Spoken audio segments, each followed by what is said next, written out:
គុំមកនិយាយស្រេចតែមាត់បង្កើនតម្លៃប្រចាំមិនដូចជួសជុលរថយន្តទំនើបយ៉ាងថ្លៃដែលថៅតែចេញឲ្យដល់ទ្វារឡានក៏មិនបានមើលផងស្រាប់តែប្រកាសអាចដឹងរឿងអីគេជាអ្នកធ្វើការខាងជួសជុលយល់ដឹងច្រើនជាងអ្នកឯងឆ្ងាយណាស់អ្នកឯងហ៊ានយកទៅធ្វើការពិនិត្យកសលវិច័យផ្លូវការទេចង់ពន្យាពេលនៅទីនេះបើអ្នកឯងនៅតែមនុស្សមានទាំងវិថ្ងៃនេះគុំសការវាតម្លៃដំបូងគឺមួយចិត្តចាំបញ្ជូនចូលជួសជុលត្រូវបងប្រាក់2លានពីអ្នកឯងទេគឺមកពីឡានខ្ញុំត្រូវជួសជុលធំឥឡូវ50,000ខ្ញុំនឹងឲ្យគេដឹងថ្ងៃនេះបើលុយមិនទាន់ចូលការីការលេខប៉ុន្មានជារឿងរបស់ពួកឯងខ្ញុំមិនឲ្យសំបីតែមួយកាក់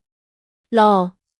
អញ្ចឹងនាងរងចាំមើលដល់ពេលនៅនាងនៅរឹងក្បាលបានដល់ណាទៀតមួយកាក់ក៏មានបញ្ហាតាមក្រោយខ្ញុំឲ្យពេលនាង40នាទីបំណុល2លានឲ្យទេថ្លៃពន្យាពេលនេះនាងត្រូវរៀនទៅទូរស័ព្ទទៀតទេទៅអ្នកណាក៏ដោយក៏គង់តែត្រូវឲ្យក្រុមហ៊ុនធានារ៉ាប់រងសាយពួកអ្នកឯងជាខាងក្រុមហ៊ុនធានារ៉ាប់រងនេះជិះម៉ូតូបុកឡានស្ពតប្រញាប់មកបែបនេះហើយមិនព្រមសងនិយាយថាអាម៉ូតូចាស់កញ្ចាស់របស់វាបន្លាស់តម្លៃ48លានទៀតនៅឯណាក៏ដោយហាមថយក្រោយត្រឹមតែម៉ូតូមួយគ្រឿងសោះធ្វើដល់ថ្នាក់នឹងផងតើអ្នកណាជាកញ្ញាជាងវ៉ាន់រ៉ូជំរាបសួរកញ្ញាជាងខ្ញុំគឺចៅយ៉ានឈួនជាអ្នកពិនិត្យអចលនទ្រព្យរបស់យានយន្តទៀងផ្ទាត់ត្រឹមត្រូវស្អីគេត្រឹមត្រូវយានយន្តនេះជាប្រភេទយានយន្តប្រមូលសំខាន់ដែលមានធានារ៉ាប់រងគឺ48លាន48លានអ្នកណាទៅដឹងថាคล้ายឬអត់ខ្ញុំចង់សរសេរមិនសរសេរបានតាពួកឯងគឺជាអ្នកសម្ដែងដែលវាជួលមកធានារ៉ាប់រង48លានលោកសុំស្ងប់អារម្មណ៍ជាអាល្ងងឲ្យបោកមែនឯងតម្លៃនឹងការកំណត់ការខូចខាតជារឿង48ចំនួនទឹកប្រាក់ធានារ៉ាប់រងមិនមែនខ្ញុំជាអ្នកដាក់ទេគឺជានិមិត្តសញ្ញាចុងក្រោយត្រូវកំណត់ទៅតាមស្ថានភាពបាក់បែកជាក់ស្ដែងមានកញ្ចប់ធានារ៉ាប់រង48លានមែនទេអញ្ចឹងលោកឯងសងខ្ញុំ48លានជាអ្នកទទួលយើងគ្រាន់តែមកកត់ត្រាស្ថានភាពខូចខាតនៃយានយន្តដែលមានធានារ៉ាប់រងឡានមួយគ្រឿងនេះមិនមែនគ្រាន់តែរងការប៉ះទង្គិចធម្មតាទេស្នាមខូចខាតដោយសារកម្លាំងខាងក្រៅលើកទី2យ៉ាងច្បាស់នរណាជាអ្នកបង្កការខូចខាតលើកទី2នេះគឺវាតែប្រហែលជាបុកខ្លួនឯងទេ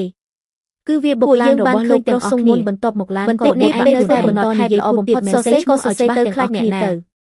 អ្នកបុកឡានគឺវាអ្នកទាំងអស់គ្នាសម្រួលដល់ព័ត៌មានឡានក៏គឺវាកុំមកធ្វើយើងត្រូវកត់ត្រាស្ថានភាពនៅកន្លែងការខេត្តម្ដងពួកឯងយកថែផ្លេតចាស់កញ្ចាស់មួយចូលមួយគ្រឿងកញ្ចាស់ធានារ៉ាប់រងយ៉ាងម៉េច8លានពួកឯងជាទូសម្ដែងអ្នកណាទៅជាមែនទេ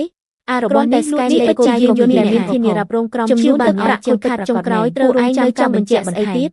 ការខូចខាតនៃយានយន្តដែលមានធានារ៉ាប់រងចាំបាច់ត្រូវយកដល់ពីសាររបស់កន្លែងការជាអ្នកណាជាអ្នកទី2ហើយវាធ្វើឲ្យត្រូវអ្នកណាជាអ្នកវាបំបែកត្រូវគេសុទ្ធតែនៅទីនេះគឺវាបុកឡានអ្នកបុកឡាននិងអ្នកវាបំបែកឡានគឺវាទាំងអស់សូមអ្នកទាំងអស់គ្នាកុំទាន់ចាក់ចេញពីទីនេះ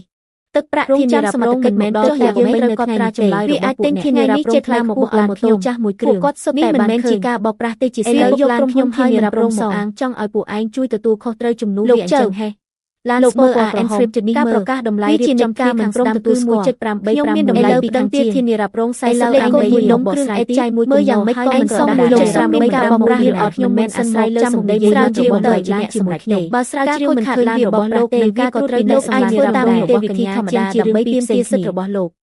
ព័ត៌មានអីការផ្សេងធានារ៉ាប់រងរបស់កញ្ញាការបរិច្ឆេទនៃការទិញមុនក៏មិនមែនចំណានថាបានប្រាកដតម្លៃថ្លៃដល់ថ្នាក់ត្រូវហើយចប់ធានារ៉ាប់រងគឺវាចិត្តណាខ្ញុំមិនជឿថាអ្នកជិះម៉ូតូស្រាវជ្រាវមើលធម្មតាយកឲ្យជារបស់តម្លៃ45សំណុំលើខ្ញុំសំណុំឯកាខ្ញុំចង់ឡានរបស់បានទាញចេញមកហើយម៉ូតូរបស់លោកមួយគ្រឿងមានប្រវត្តិឡានមួយគ្រឿងនេះមែនរូបថតអេឡិចត្រូនិកក៏ធ្វើបានដែរចុះបញ្ជីស្អីគេអ្នកណាទៅដឹងថាคล้ายឬអត់លោកប្រុសសុំឯងនិយាយថាម៉េចបច្ចានេះពិតជាមិនមែនជារបស់ធម្មតាយ៉ាងច្បាស់ឯងមិនមែននិយាយអញ្ចឹងទេលោកប្រុសសុំរបស់នេះមិនមែនជាខ្ញុំចេះតែរបស់ចឡានទេខ្ញុំមិនយល់ពីទូឡានចឹងក៏ដោយចុះយ៉ាងម៉េចនាងចេះនិយាយតែមួយម៉ាត់នឹងទេអីវានៅតែត្រូវមួយម៉ាត់នឹងគឺ8.5ជារឿងត្រឹមត្រូវបំផុតខ្ញុំចង់មើលម៉ូតូទិញបន្លែមួយគ្រឿងមានប្រវត្តិដើមស្អីត្រូវខ្សែសម្រាប់យន្តម៉ូតូធំប្រមូលសំខាន់ម៉ូដែលដើមលេខអាឡានបាក់បែកនេះជាម៉ូដែលដើមតែមួយស្រ័យលើពីបានជ្រើបាន40តាមរយៈការជួលតម្លៃជួលដូរបញ្ចប់49.28លានស្អីគេម៉ូតូមួយគ្រឿងលក់បាន49.28និយាយស្អីហ្នឹងម៉ូតូមួយគ្រឿងលក់បាន49ក្រុមហ៊ុនធានារ៉ាប់រងខ្ញុំឯងរៀនការថាពួកឯងបកការការចូលបញ្ជីសាវីតម្លៃឯករាជ្យជាសម្ភារៈផលិតនិងទីតាំងគឺត្រូវខិនទាំងអស់ឡានក្នុងរូបថតតម្លៃនឹងប្រភពដើមនៃយានយន្តត្រូវបានបញ្ជាក់របស់លោកប៉ុន្តែការខូចខាតឡានក៏ត្រូវតែត្រួតពិនិត្យរកមូលហេតុដែរ មានទាំងវិសាស្័យ4អ្នកគាត់មានតាំងស្អីមកបញ្ជាក់ថាខ្ញុំវិភាគការខូចខាតជាមុនសិនហេតុការគ្រោះថ្នាក់តាមក្រោយឯងពិនិត្យបន្តិចម្ដងទៅខ្ញុំចូលចាំមើលពួកឯងពិនិត្យនៅទី1មួយគំនូនឹងយូរម្លេះធ្វើស្អីណានៅទីនេះមានស្នាមជំរៅ3កន្លែងគ្នាហើយទម្រង់ដូចគ្នាទៀតស្នាមដែលសល់ពីការបុកគឺចំណែកស្នាមនេះគឺប្រាវត្ថុវេឯងកុំមកធ្វើជានិយាយបំភ្លឺលើដីទៅប៉ះចំអីក៏ជារឿងធម្មតាដែរតើវាធម្មតាឬអត់បន្តិចមិនមែនជាស្នាមដែលកើតចេញពីការបុកតែមួយលើកនោះទេលោកជើតើគឺអាមួយនេះមែនទេបិទចិត្តក្បាលដំបងនិងបំណែកក្រុមឆ្អឹងឡានដោយឡែកមួយនេះនៅឯនេះជាដំបងរបស់លោកហាខ្ញុំដាក់ដំបង baseball ក្នុងឡានខ្ញុំខុសច្បាប់មែនទេអ្នកណានិយាយថាលោកមិនអាចអ្វីបានជាវាមកនៅក្នុងធ្លុកនេះខ្ញុំយកមកការពារខ្លួនមិនបានពេលលោកវាកំទេចឡានលោកក៏ប្រើវាការពារខ្លួនដែរមែនទេនាងកុំមកនិយាយផ្ដេសផ្ដាស់នៅទីនេះថាតើខ្ញុំបានប៉ះឡានគាត់ឬអត់លោកប្រុសសុងមែនហើយលោកប្រុសសុំឲ្យយើងបានឃើញទាំងអស់គ្នាសម្ដីដែលពួកអ្នកនិយាយខ្ញុំនឹងកត់ត្រាទុកមួយចំណុចឲ្យអ្នកណាឲ្យសោះមនុស្សពីរអ្នកដែលបានឃើញបាននិយាយថាខ្ញុំមិនបានមួយអាចបញ្ជាក់អ្វីបានប៉ុន្តែសម្ភារៈមិនអាចបញ្ជាក់បានជារឿងមិនមានន័យថាខ្ញុំមិនបាននិយាយថាខ្ញុំគ្រាន់តែអ្នកវិការខូចខាតលើកទី2នៃគ្រាន់នឹងដំបងមួយនេះអញ្ចឹងគឺវាតែម្ដងវាចង់បានប្រាក់ធានារ៉ាប់រងទៅយកដំបងខ្ញុំទៅវាឡានខ្លួនឯងមិនមែនមិនអាចទៅបន្តនិយាយគ្រប់ម៉ាត់ទាំងអស់នឹងត្រូវកត់ត្រាទុក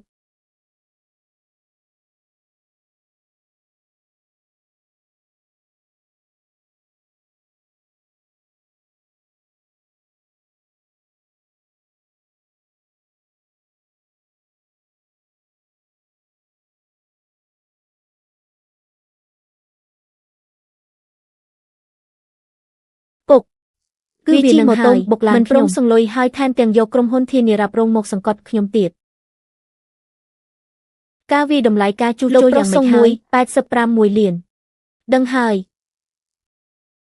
ពួកអ្នកឯងជាខាងក្រុមហ៊ុនធានារ៉ាប់រងជាក្រុមអង្គការទ្រព្យសកម្មរបស់អ្នកណាតម្លៃប៉ុន្មានខ្ញុំមិនលូកដែរទេខុសត្រូវលើគ្រោះថ្នាក់មិនមែនអាស្រ័យលើប៉ាន់ធានាក្រុមហ៊ុនធានារ៉ាប់រងថ្លៃ45លានទៀតមិនអាចទៅរួចទេលោកសុងនេះជាការចុះបញ្ជីសន្សំលេខប្រតិបត្តិការនិងឯកសារធានារ៉ាប់រងប្រាក់ធានារ៉ាប់រងរបស់យានយន្តនេះគឺ48លានយ៉ូ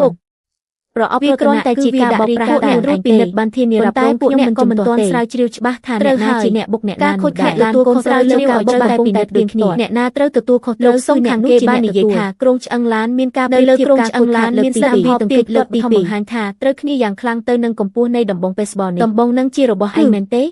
ខ្ញុំដាក់ក្នុងឡានសម្រាប់ការពារខ្លួនតើឯងបានប៉ះពាល់ឬមិនបានប៉ះពាល់ម៉ូតូនោះឲ្យនាង500000ទៅហើយអ្វីត្រូវឲ្យវា50មួយឲ្យ500000ខ្ញុំបានមើលឯកសារម៉ូតូរបស់នាងមិនមែនជារបស់ធម្មតាខ្ញុំពិតជាបានជ្រុលដៃមែន500000នេះសារកិច្ចព្រមព្រៀងចាំសំទូទាត់ប្រាក់បន្ទាប់ពីអ្នកស្រីជាបញ្ជាក់ថាបន្តទីសំណងបន្ថែមពីលោកសុងទៀតឡើយពាក់ព័ន្ធនឹងការខូចខាតយានយន្តដំបង baseball និងចំនួននៅកន្លែងកើតហេតុម៉ូតូកុំពេចដូចជារបស់នាងបានធ្វើបានធានារ៉ាប់រង48លានខ្ញុំបានឲ្យសោះហេច្រើនពេកមែនទេ